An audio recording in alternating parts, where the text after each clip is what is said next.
मुक्ताईनगरमध्ये झालेल्या राड्यावर रक्षा खडसेंनी प्रतिक्रिया दिली आहे। इतिहासात पहिल्यांदा अशी निवडणूक झाली जिथे स्वतः आमदारांनीच गुंडगिरी केली असा आरोप खडसेंनी लावला आहे।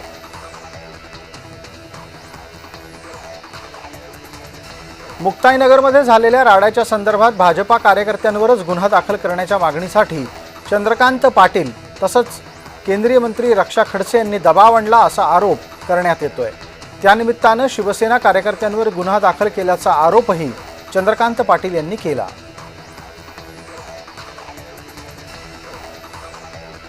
महाराष्ट्र सरकारने केंद्र सरकारकडे मदतीच्यासाठीचा प्रस्ताव पाठवलाय अशी कबुली अखेरीस केंद्रीय कृषी मंत्री शिवराज सिंह चौहान यांनी लोकसभेमध्ये दिली। 27 तारखेला महाराष्ट्राने केंद्राकडे प्रस्ताव पाठवल्याचं त्यांनी सांगितलं। राज्य सरकारने केंद्र सरकारकडे एकूण 29,000 कोटी रुपयांच्या साठीच्या मदत निधीचा प्रस्ताव पाठवला असल्याची माहिती राज्याचे कृषी मंत्री दत्तात्रय भरणे यांनी दिली आहे।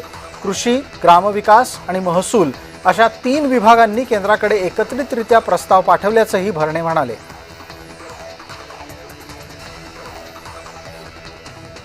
अतिवृष्टीबाबत महसूल आणि वन विभागाने केंद्राकडे प्रस्ताव पाठवला असल्याची माहिती मंत्री चंद्रशेखर बावनकुळे यांनी दिली आहे। नोव्हेंबर महिन्यामध्ये हा प्रस्ताव गेल्याचं त्यांनी सांगितलं।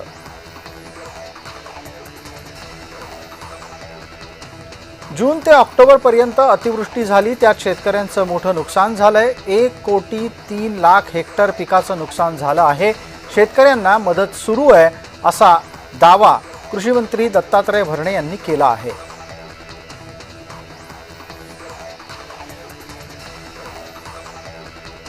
महाराष्ट्रातील सरकार निवडणुकांमध्ये व्यस्त असून शेतकरी मदतीबाबत सरकार मात्र उदासीन आहे अशी टीका खासदार सुप्रिया सुळे यांनी लोकसभेमध्ये केली।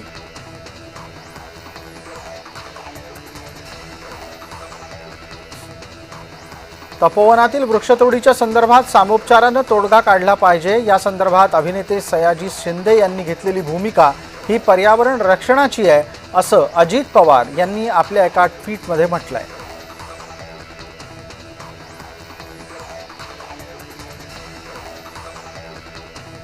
मराठी भाषेच्या मुद्द्यावर उद्धव ठाकरे यांनी भूमिका घेतली आहे। येत्या स्थानिक निवडणुकीमध्ये मराठी शाळा आणि मराठी भाषा संरक्षणाचा मुद्दा आपण अग्रक्रमाने उचलू असं आश्वासन त्यांनी घरी आलेल्या आंदोलकांना दिलं।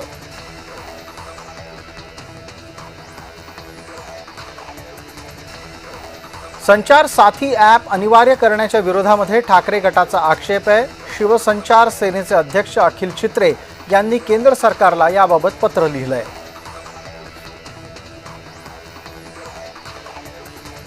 महाड नगरपालिका निवडणूक राड्याप्रकरणी मंत्री भरत गोगावले यांनी सुनील तटकरे यांचं नाव न घेता टीका केली आहे। गोगावले म्हणाले की बाहेरून कोणी येऊन महाडमध्ये दादागिरी करणार असेल तर महाडकर ती दादागिरी खपवून घेणार नाहीत।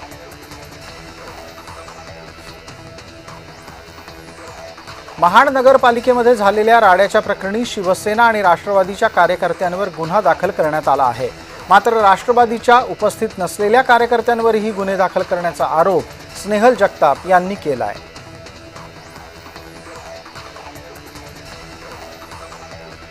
कोट्यवधी रुपयांचं गौण खनिज एकनाथ खडसेंनी चोरलं असा गंभीर आरोप चंद्रकांत पाटील यांनी केला आहे। एकनाथ खडसे सराईत गुन्हेगार असल्याचाही दावा चंद्रकांत पाटील करतायत।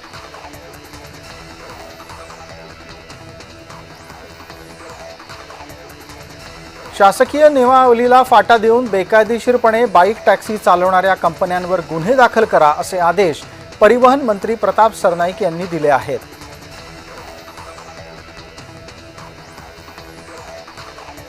यशवंत किल्लेदार यांनी मनसेच्या वतीने मतदार यादीतील तक्रारी देण्यासाठी अजून 14 दिवसाची मुदत वाढवून द्यावी अशी मागणी केली आहे। याबाबत किल्लेदार यांनी गुरुवारी मुंबई महानगरपालिकेच्या मतदान संदर्भातल्या अधिकाऱ्यांची बैठक घेतली।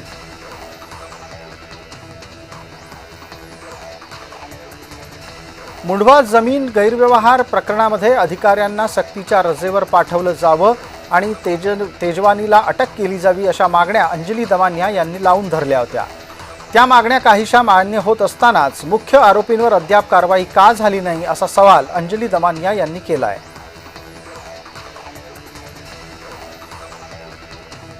नगर परिषद निवडणुकीसंबंधी मुंबई उच्च न्यायालयाच्या नागपूर खंडपीठानं दिलेला निर्णय चुकीचा आहे असं वक्तव्य प्रकाश आंबेडकर यांनी केलं आहे।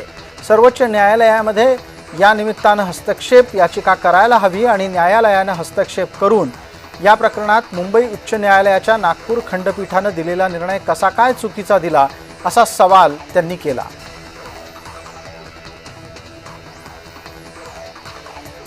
वंचितच्या नेत्या अंजली अंबेडकर यांनी सक्षम ताटेच्या कुटुंबियांची भेट घेतली। जातीवादातून सक्षमची हत्या झाली होती। सक्षमची प्रेयसी आंचलच्या शिक्षणाची जबाबदारी अंजली अंबेडकर यांनी स्वीकारली आहे।